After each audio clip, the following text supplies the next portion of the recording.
ধমকি আন্দোলন এই সমস্ত কোনো কিছু আওয়ামী লীগ ভয় করেন, আপনারা করেন? বাংলাদেশ আওয়ামী লীগকে দাবিয়ে রাখতে পারে নাই এবং ইনশাআল্লাহ আমরা রক্ত দেওয়া শিখেছি। রক্ত দেওয়া আমাদের জন্য এটা কোনো কঠিন কাজ না, আমরা রক্ত দিতে পারবো। পারবেন না? আমার নেত্রীর জন্য রক্ত দিতে পারবেন না? ইনশাআল্লাহ আমরা পারবো। যদি কোনো সময় আবারও আপনাদেরকে ডাকি উপজেলা আওয়ামী লীগের মাধ্যমে, ইউনিয়ন আওয়ামী লীগের মাধ্যমে, আপনারা এর চেয়েও 10 গুণ লোক বেশি আসতে হবে। আসতে পারবেন? অবশ্যই ইনশাআল্লাহ আমি বিশ্বাস করি বাংলাদেশ আওয়ামী লীগ যারা করে তারা কখনো পিছপা ঘটেনি। বাংলাদেশ আওয়ামী লীগ যারা করে তারা কখনো ভয় পায় না, কারণ আন্দোলন কাহাকে বলে বাংলাদেশ আওয়ামী লীগ সেটা খুব ভালো করে জানে। বিএনপিরা যখন যে অবস্থায় আছেন, এখনো মায়ের কোলে আছেন, আপনাদেরকে কোনো কিছুই করা হয় নাই।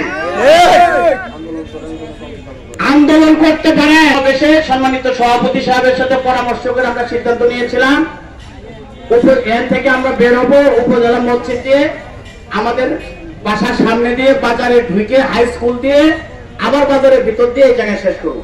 যেহেতু প্রচন্ড গরম, আপনাদের উপস্থিতি এত বেশি, যার ফলে আমরা আলোচনা সংক্ষিপ্ত করেছি। আমার অনেক নেতৃবৃন্দ আছে, তাদেরকে আলোচনার সুযোগ আমি না দিতে পারে আন্তরিকভাবে দুঃখিত। পাশাপাশি প্রোগ্রামও শর্ট করে আমরা এই জায়গায় দিয়েছি। তবে যাই হোক, অত্যন্ত গরম দিন, আপনাদের ধৈর্য ত্রুটি আর আমি ঘটাতে চাই না। শুধু একটা কথা বলতে চাই আবারও, বিএনপি জামাত ভাইরা যদি আগামী জাতীয় সংসদে নির্বাচনে আসেন, মানুষ যদি আপনাদেরকে ভোট দেয়, আপনারা রাষ্ট্র পরিচালনার দায়িত্ব পাবেন।